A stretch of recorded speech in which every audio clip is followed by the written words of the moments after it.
প্রিয় দর্শক এবং শ্রোতা, আসসালামু আলাইকুম। যে যেখান থেকে দেখছেন আজকের টক শো। আজকের টক শোর আলোচ্য বিষয় হলো গতকাল বাংলাদেশে তিনটি আকর্ষণীয় ম্যাচ অনুষ্ঠিত হয়েছে।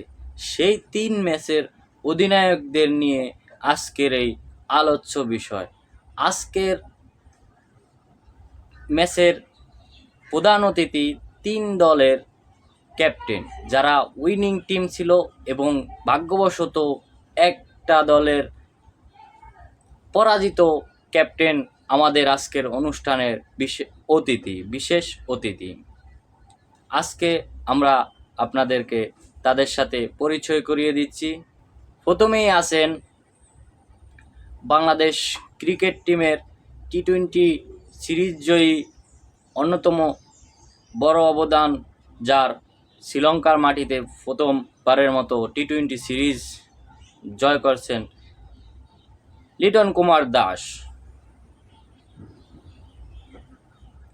তারপরে আছেন গায়ানাতে গ্লোবাল সুপার লিগকে টানা 3 জয়ে সাকিবের দুবাই ক্যাপিটালসকে হারিয়ে ফাইনাল নিশ্চিত করা ক্যাপ্টেন নুরুল হাসান সোহান। তারপরে আছেন আমাদের বাংলাদেশের যে আলোচিত খেলা, ওই খেলার ক্যাপ্টেন, যিনি বাংলাদেশে না থেকেও দলকে পরিচালনা করেন, তার নাম হলে হার্পিক মজুমদার। না, আপনি আমার হার্পিক মজুমদার বলতে পারেন না। আমার একটা নাম আছে, আমার নাম নিচুমন মজুমদার, আমার নাম জারু মজুমদার। আপনি আমার হার্পিক মজুমদার বলেন কেন? হার্পিকের ব্র্যান্ডিং করার জন্য। আমরা প্রথমেই বাংলাদেশের ক্যাপ্টেন লিটন দাসের কাছে যাব, তার কাছে জানতে চাবো, আসলে দাদা, আপনারা তো অনেক দিন পর সিরিজ জিতছেন এবং শ্রীলঙ্কার মাঠে ঐতিহাসিক সিরিজ জিতছেন। আসলে এটার কিভাবে সম্ভব হলো, যদি বলতেন ভালো হতো। ধন্যবাদ আপনাদের সবাইকে যারা এই অনুষ্ঠান দেখছেন। আসলে আমাদের কৃতিত্ব প্লেয়াররা ভালো খেলছে, ওভারঅল সবাই ভালো সিরিজটা খেলছে, বাট আমাদের আরও ইমপ্রুভ করা দরকার। তারপরও বলবো যে শেখ মেহেদি, তারপরে তানজিদ হাসান তামিম, ইমন, তারা সবাই ভালো খেলছে, সবাই ডেডিকেটেড ছিল এই সিরিজটা জয়ের জন্য। তাই আমরা দেশের মানুষকে ভালো একটা ক্রিকেট উপহার দিতে পারছি, এজন্য আমরা খুবই আনন্দিত, এবং আমরা টিম ওয়াইজ খেলতে পারছি, এজন্য আমরা খুবই হ্যাপি। আর সামনে আমরা ভালো কিছু করব এই আশা ব্যক্ত করছি, এবং আমাদের উপর বিশ্বাস রাখাটা খুব জরুরি আমার কাছে মনে হয়। আর আপনি যেটা বলছেন, মানুষ আসলে হতাশ হয়ে যায় 1 ম্যাচ 2 ম্যাচ হারলে। এটা আসলে হতাশ হওয়ার কিছু নাই। এই জায়গায় 1 ম্যাচ 2 ম্যাচ হারতেই পারে মানুষ, তারপরও যদি নিজের উপর বিশ্বাস থাকে তাহলে ভালো কিছু আসবে অবশ্যই। এবার আমরা নিজুম মজুমদারের কাছে জানতে চাবো,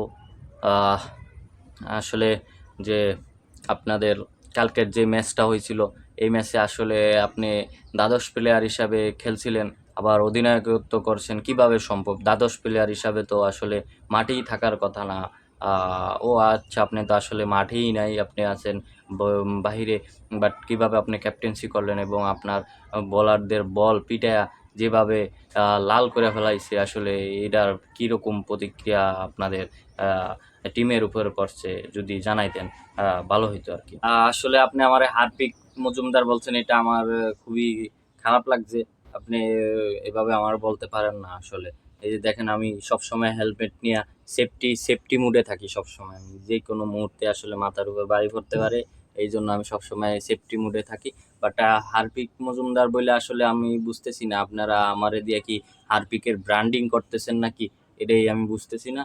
আর যদি ব্র্যান্ডিং করেন তাহলে আমি এটা নিয়ে কোনো মাইন্ড করব না, ডোন্ট মাইন্ড। হার্পিকের যদি বিজনেস বাংলাদেশে ভালো হয় তাহলে তা দেশের মানুষের উন্নত হবে। তাই যদি বলে আপনার ভালো লাগে, আমার হার্পিক মজুমদার বলতে পারেন, সমস্যা নাই। কিন্তু দাদাবাবু, আমি যে সব সময় প্রোটেকশন দিয়ে রাখি, আর আমি উস্কানিমূলক কথাবার্তা বইলা আমি সাধারণ মানুষের ভিতরে বিভ্রান্ত ছড়াই, এবং আমার মনে করেন যে যেই মানুষগুলো আছে যারা বোঝে না তাদেরকে রাস্তায় নামায় তাদেরকে মায়ের মায়ের টের খাওয়ায়, বুঝছেন?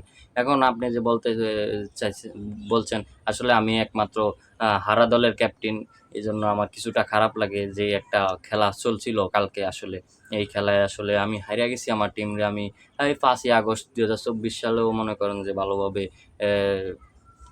কন্ট্রোল করতে পারি না, তাই আমাদের প্ল্যান ভালো ছিল না, তাই আমরা হাইরা গেছি। আসলে কালকেও যে একটা খেলা গেছে এই খেলায় আমরা হাইরা গেছি, এটা খুবই দুঃখজনক। এবং আমরা আমাদের ভুলগুলো আমরা শুধরানোর চেষ্টা করছি, আমরা কিভাবে টেকনিক্যালি আরও ভালো খেলা যায় এই বিষয়ে ফোকাস দিতেছি।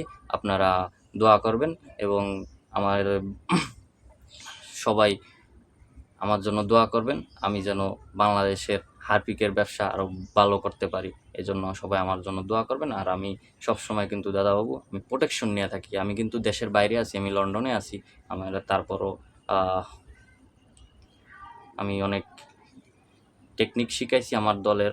আমি তো দলের বাইরে একা দ্বাদশ প্লেয়ার হিসাবে, তারপরও আমি অধিনায়ক হিসাবেই থাকি সবসময়। তারপরে হাইরা গেছি, এখন কিছু করার নাই।